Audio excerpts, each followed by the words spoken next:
Ya, berita dari Selangor, kita bersama Samsia Samsi. Silakan. Baik, terima kasih Syahi. Satu rumah, satu beg kecemasan. Angkatan Pertahanan Awam Selangor menyarankan setiap isi rumah, terutama yang berada di kawasan terjejas monsun Timur Laut, menyediakan beg ready to go yang mengandungi peralatan penting termasuk wisel, lampu suluh, kit perubatan, kit kebersihan, makanan dalam tin, dokumen penting dan wang tunai.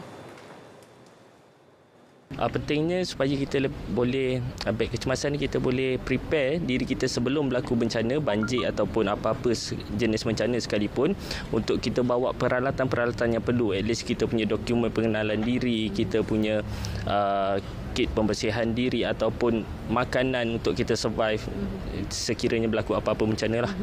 Pengetahuan asas dan persediaan awal supaya individu terlibat dapat bertindak balas mengikut situasi. Sementara itu, Majlis Bandaraya Shah Alam MBSA mengadakan latih amal dan simulasi menghadapi banjir bertujuan memantapkan kesiapsiagaan menghadapi bencana itu. Ini termasuk aspek penyaluran bantuan supaya lebih efisien dan efektif. Selain warga MBSA, program juga mendapat penyertaan agensi-agensi kerajaan negeri dan persekutuan. Turut terlibat dalam simulasi tersebut, wakil penduduk bagi memberi pendedahan awal jika berlaku sebarang bencana. Ini adalah inisiatif kesinambungan MBSA lakukan yang melibatkan 24 Majlis Perwakilan Penduduk dan seterusnya melibatkan wakil-wakil komuniti di kawasan pentadbiran MBSA.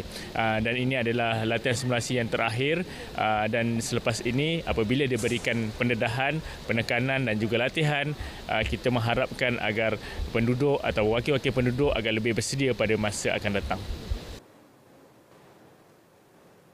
Hampir 16,000 peluang pekerjaan ditawar menerusi Karnival Jamin Kerja Keluarga Malaysia yang akan berlangsung di Selangor dan Perak minggu ini.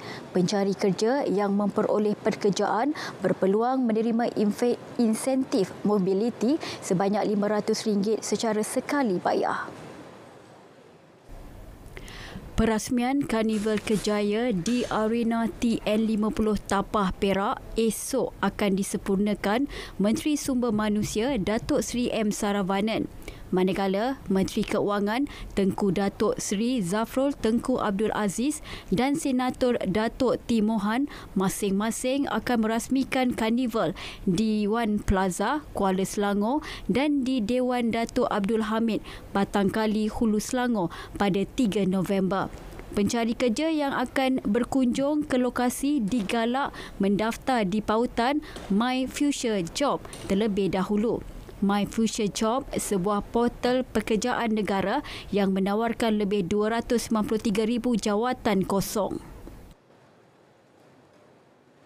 Kaunter perkhidmatan pelanggan di Ibu Pejabat Majlis Bandaraya Petaling Jaya MBPJ beroperasi semula hari ini selepas kerja-kerja pengubahsuaian siap sepenuhnya. Beberapa kemudahan baru disedia termasuk kios layan diri dan kaunter pandu lalu, selain kaunter perkhidmatan khas untuk OKU, warga emas dan ibu mengandung.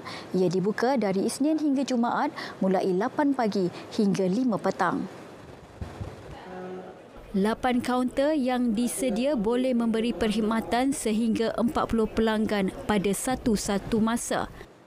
Jadi ini adalah satu daripada usaha yang kita buat di pihak majlis untuk kita nak mempertingkatkan servis kita, perkhidmatan kita nak tambah baik.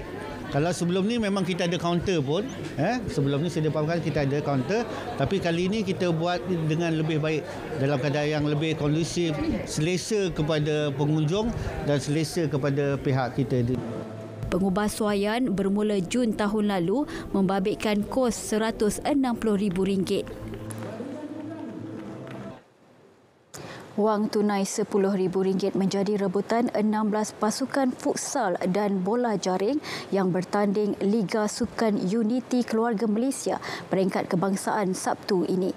Acara berlangsung di Uptown Sport, Bandar Baru Bangi setelah kejayaan penganjurnya di seluruh negara bagi mencari johan peringkat negeri sepanjang September dan bulan lalu. Jelas Setiausaha Bahagian Dasar dan Hubungan Antarabangsa Kementerian Perpaduan Negara Muhammad Sobri Mat Daud sambutan positif diterima di peringkat negeri dengan penyertaan pelbagai lapisan masyarakat. Okey. Kita mendapat sambutan yang sangat menggalakkan.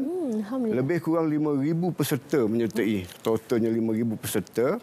Pasukan futsal 400 lebih pasukan menyertai. Okey. Dan netball hampir 300 pasukan menyertai pertandingan ini.